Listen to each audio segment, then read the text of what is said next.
of our favorite reporters and friends. Ben Rhodes is back, former Deputy National Security Advisor to President Obama. Also joining us, Carol Leonnig, Washington Post national investigative reporter. Importantly, she's also the co-author of the best-selling book, A Very Stable Genius, now out in paperback. And former CIA Director John Brennan is back. All three, lucky for us, MSNBC and NBC contributors. Director Brennan, let me start with you, because you've sat in both these chairs as a Homeland Security Advisor to a president and as the head of our CIA. And I wonder what you make of this morning in testimony, almost buried, really, with all this sort of flood of headlines today, that the joint address to Congress, which is yet to be scheduled, remains a target for the extremists. Well, Nicole, I think it's just the most recent evidence that there are groups of deeply disturbed individuals who live in a world of conspiracy theories, who use violence in order to seek the aims that they're after, to include violence being perpetrated against the capital of this country. And so what we saw on January 6th, obviously, was the manifestation of this built-up anger that these individuals have, fed by a number of politicians, including by Donald Trump, unfortunately, that just led to the ransacking of the Capitol on the 6th of January. But I think what we heard today was continued evidence that these individuals have plans to carry out these heinous acts of violence, to kill individuals, again, to try to undermine the democratic institutions of our government and to murder as many of our government officials as they can. Deeply disturbing, and this is something that really needs to be a wake-up call to those law enforcement and security organizations that have that responsibility to protect the Capitol, but also to our government leaders, especially members of Congress, who continue to give air to these conspiracy theories, unfortunately. I wonder if you could just speak to what extremists hear when politicians in positions of authority and power are echoing those conspiracy theories in their capacity as United States senators. Well, quite frankly, Nicole, I'm disgusted by what I've heard coming out of the mouths of senators, Ron Johnson, the Josh Hawleys and Ted Cruz's and others, who continuing to give credence to some of these conspiracy theories. This is just a dereliction of responsibility. I don't care which political party they're from. They have a responsibility to the people, not just of their state and their constituents, but also to this country, to try to do everything possible to diffuse these sentiments that are leading to this violent expression of anger and violence against our Capitol. And so therefore, I just shake my head. I cannot believe that when I hear these things coming out of their mouths, they continue to fuel these sentiments, and they know better. They know that they're being dishonest, and they're just antagonizing individuals who are looking for reasons to carry out their acts of violence.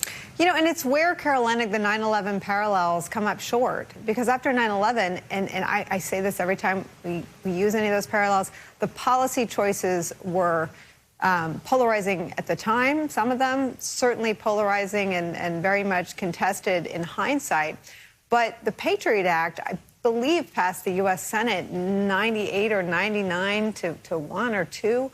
The idea that we can't, in the aftermath of a deadly attack on the Capitol, and I've seen no reports of Republicans roaming the halls, elbow-bumping insurrectionists. I've only seen reporting in your paper and others that they, too, were hiding and taking shelter. And I'm glad, because it kept them safe. But what are we to make of the fact that there is a possibility of an ongoing and future attack on that building and not an equal commitment from both parties to protect it? I think it's so smart to bring up the parallel with 9/11, because while there was some disagreement amid party, a fracture about this or that detail of how to proceed. And also, let's be honest, who can get credit for taking 9/11 seriously, and who could claim their success in that regard to their constituents. It was, there's a reason it's the Patriot Act. Everyone did feel patriotic about defending the homeland, and that did link arms. President Bush and Senator Lieberman, Pelosi and some of her most strident Republican critics. In this instance, however, I think it's laid bare by the comments that John just referred to by senators, Republican senators. the tension is between people who feel as though their success in this job in the future is stoking that conspiracy. Their ability to tap into what you would call the Donald Trump base, they believe it relies upon continuing to feed this vitriol. And it's in conflict with their own safety, as we saw so dramatically on January 6th. I still get chills up my spine thinking about the interviews we did with Republican staff members, McConnell's own staff, as they were in hiding and putting sofas up against the door inside the Capitol office, that they were concealing themselves, madly, panically texting as many people as they could to try to get help, because they really believed their door was going to be broken down and they were going to be lynched or killed. Vice President Pence didn't have to look very far from his hiding place to see a noose waiting with his name on it outside before he was evacuated by his Secret Service detail.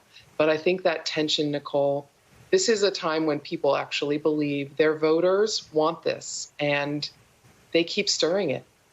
Oh, it's so disturbing. I mean, here's the other thing. So all McConnell's got is you should look at left-wing extremism, too. All right. There's no reporting. There's no evidence. There's no intel. There are no charges that have been brought against any left-wing extremists. I mean, the charging documents are the most detailed descriptions of who these people were who carried out the insurrection. I mean, if that's all he has left, it would seem that this 9/11 style commission is likely to go forward. Ben? Yeah, I mean, it's truly extraordinary statement from McConnell. And, Nicole, I worked for the Democratic co-chair of the 9/11 Commission. I worked on that effort for 2 years. And both parties took that very seriously. Both parties appointed very serious people to be on that commission.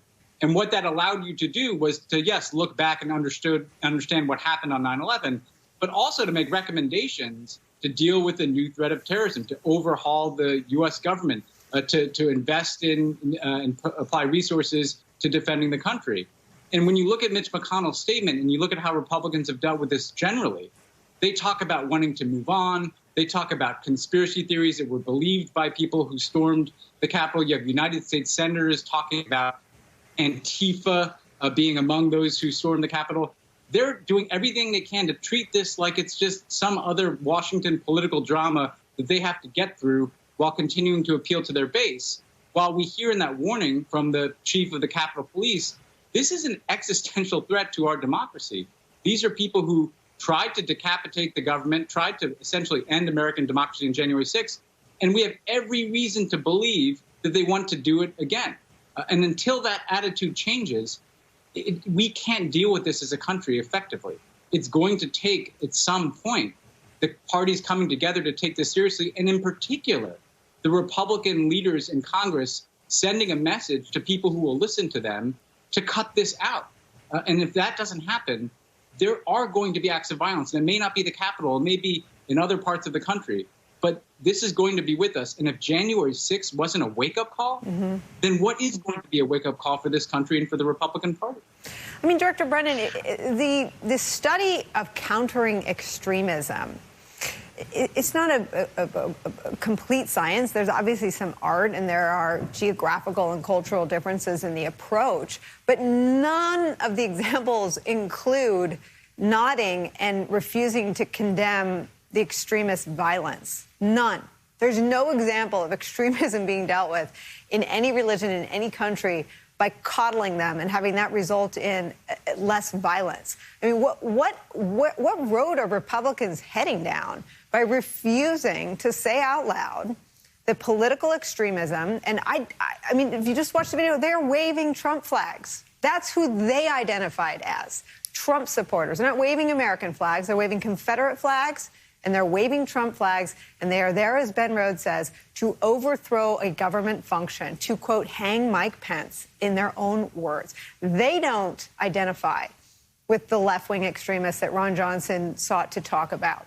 They identify with Donald Trump, and in all their statements from their lawyers that have been made public, they all explain their presence in that building and their conduct that day as the request of Donald Trump. As Carol pointed out, they're all riding this wave that Trump has initiated and then has stimulated that basically calls upon these individuals to